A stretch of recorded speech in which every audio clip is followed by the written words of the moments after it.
गुरुवारी संध्याकाळी मडकईच्या लाडेवडा या भागात घडलेल्या घटनेनं संपूर्ण गोवा हादरून गेलाय। अखेर निखिलनं सुजाताबरोबर स्वतःचं जीवन संपवण्याची ती टोकाची भूमिका का घेतली असावी असा प्रश्न सर्वांनाच पडलाय।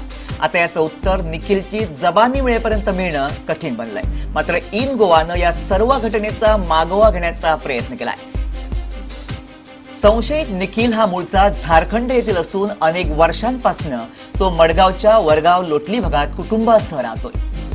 त्याचे वडील सुरक्षा रक्षक म्हणून कामाला आहेत। तो बोर्डा मडगाव येथील सरकारी वाणिज्य महाविद्यालयाचा विद्यार्थी आहे। तो राहत असलेल्या लोटली भागातच मयत सुजाताचे नातेवाईक राहतात। या नातेवाईकांकडे सुजाताचं नेहमीच जाणं येणं होतं। लाडेवाडा मडकई इथं राहणारी सुजाता नाईक ही साखळीतील सरकारी महाविद्यालयात बीएच्या पहिल्या वर्षात शिकत होती। गोकुळदास नाईक यांची ही एकुलती एक कन्या। सुजाता ही नेहमी लोटली इथं नातेवाईकांकडे जायची। याच काळात निखिलशी तिची ओळख झाली। आता ही ओळख किती जुनी आहे हे नेमकंपणानं स्पष्ट होत नाहीये। सुजाताचं फेसबुक अकाउंट बघितल्यावर या सर्व गोष्टींवर प्रकाश पडतोय। या दोघांचा फेसबुकवर संवाद होता, पण हा संवाद कसा होता ते आता स्क्रीनवर पहा।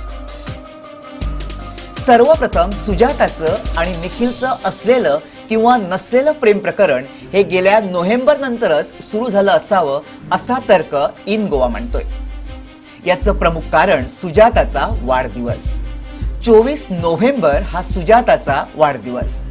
या दिवशी सुजाताला 146 मित्रांनी वाढदिवसाच्या शुभेच्छा दिल्यात। मात्र यात निखिलच्या शुभेच्छेचा समावेश नाहीये। हा साधा तर्क आहे।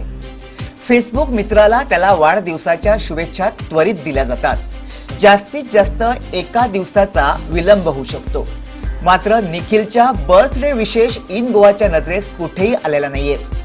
याचा असाही अर्थ काढल्यास चूक ठरू नये की 24 नोव्हेंबर 2015 पर्यंत निखिल सुजाताला ओळखतच नसावा। त्यामुळं ही ओळख केवळ 10 महिन्यांची आहे का असा प्रश्न निर्माण होतोय। या प्रश्नांचं उत्तर मात्र आता पोलिसांना शोधावं लागेल। आता दुसरा मुद्दा इथे उपस्थित होतोय तो असा की हा प्रकार एकतर्फी प्रेमाचा तर नसावा ना अशी चर्चाही सर्वत्र सुरू आहे।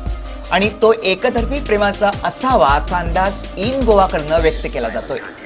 एरवी मुलांकडनं एकतर्फी प्रेम केलं जातं, मात्र या घटनेत नेमका उलट प्रकार घडलाय असा कयास आहे। याचं कारण सुजाता आणि निखिलच्या फेसबुकच्या टाइमलाईनवर गेल्यास निश्चितच मिळेल। सुजातानं स्टेटस देताना इन रिलेशनशिप असा उल्लेख केलाय, मात्र निखिलच्या टाइमलाईनवर स्टेटस आहे सिंगल। म्हणजेच सुजाता प्रेमात असल्यासारखे स्टेटस देते तर निखिल स्वतःला एकटाच समजतो।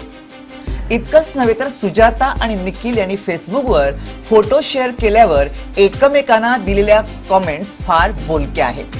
सुजातानं शेअर केलेल्या फोटोवर निखिलची कमेंट पहा, नाईस पिक। पण निखिलनं फोटो टाकल्यास सुजाता कमेंट देते, nice baby and I love you. फेसबुकवरील या 3 गोष्टी सुजाताचं निखिलवर एकतर्फी प्रेम होतं अशा सुचवत आहेत।